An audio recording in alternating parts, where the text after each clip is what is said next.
Hello everyone, Pam here from Creative Homescaping. Today I am going to be filming the next two parts of Crafty Kitty's Hocus Pocus challenge. And the reason I'm filming these two parts together is that one of them is to make a treat for Halloween, and then to use that treat along with the DIY or revamp of a decor item to create a tablescape for Halloween. So I don't want my treat to go bad, and for that reason I'm going to film both my making of the treat as well as the tablescape in one video. So I hope you like the treat that I create, and I hope you stay tuned for the third part that will be coming later on. So here is the recipe that I am going to be following. I have this recipe in an app called Paprika, which I got from the App Store, and I apologize for the glare. This recipe comes from the website MariaMindBodyHealth.com. It also now is part of Keto Adapted, and it's a website run by a woman named Maria Emmerich, and she does a lot of ketogenic cooking. She has a lot of ketogenic cookbooks out there, and since I try to eat low carb keto, this is what I'm making. So it has in it almond flour, salt, baking soda, lots of spices, and pumpkin. And then it has this brown butter frosting, which is made with butter and either mascarpone or cream cheese, and I don't have any mascarpone right now, so I will be using the cream cheese. But that is what I'm going to make, and I have already started to mix some of my spices into my almond flour, and I have these little silicone bundt cake pans as well as this tin of little bundt cakes, and so I'm hoping they will turn out to look somewhat like pumpkins when I'm done. Very similar to what is in this picture. Right here, let me see if I can get my camera to focus in on it. There we go.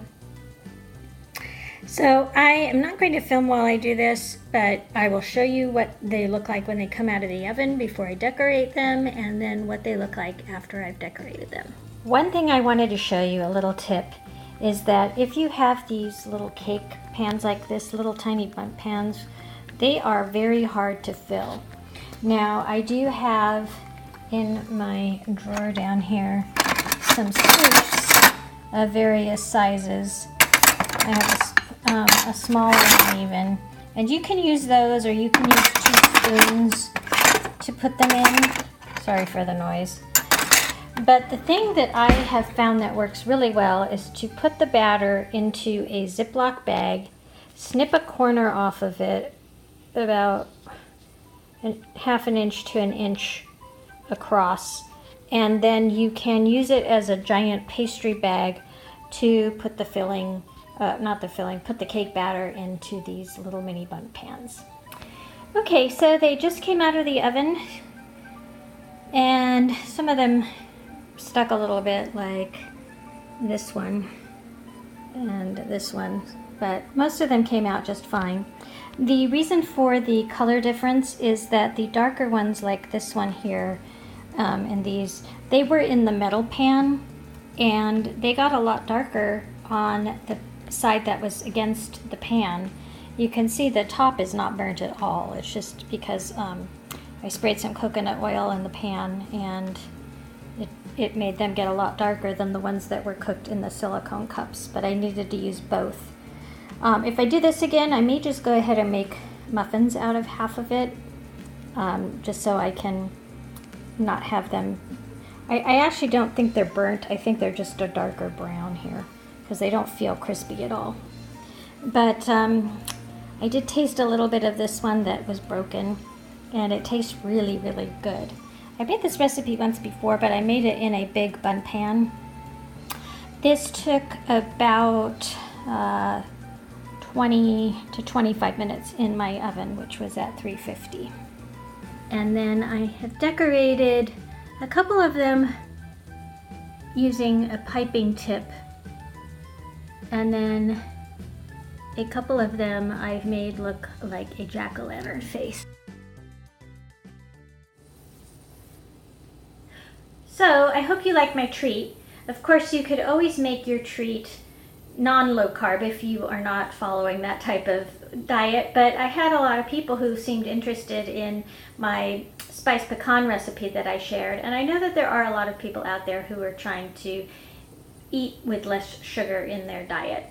So I thought I would share my recipe for this treat with you today. Once again, I'd like to thank Crafty Kitty for hosting this challenge. And please be sure to check out all the other participants on the playlist. I'm sure you'll get some great ideas. And if you're new to my channel, I hope you'll subscribe. I post several videos a week on how to creatively manage and decorate your home.